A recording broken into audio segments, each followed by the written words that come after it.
नमस्कार, मी डॉक्टर प्रणाली चौधरी, निमी नेत्रालय मुशी, जे की IT मध्ये काम करणारे लोक असतात, ज्यांचा स्क्रीन टाइम 8 ते 10 तास, कधी कधी 10 तासाच्याही वर जातो.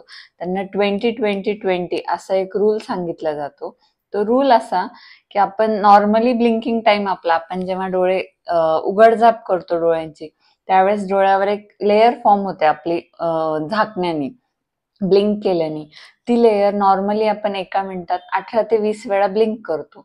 पण जेव्हा आपण स्क्रीनकडे बघत असतो, हा ब्लिंकिंग टाइम 8 ते 10 पर मिनिट इतका कमी होतो. त्यामुळे ड्रायनेसचं प्रमाण वाढतं, जे की स्क्रीनवर काम करतात त्यांच्यामध्ये. मग बर्निंग सेन्सेशन म्हणा किंवा वॉटरिंग ऑफ आईज असे सिम्पटम्स त्यामध्ये दिसायला लागतात. तर ह्यासाठी एक 20-20-20चा रूल असतो, जेणेकरून आपण जेव्हा 20 मिनिट कंटिन्यू स्क्रीनकडे बघतो, तर 20 मिनिटानंतर 20 सेकंडचा ब्रेक घ्यायचा आणि 20 मीटर लांब कुठंतरी बघायचं, ज्यामुळे आपला ब्लिंकिंग टाइम नॉर्मल होतो आणि आपलं ड्रायनेस जे वाढायचं प्रमाण असतं ते कमी होतं.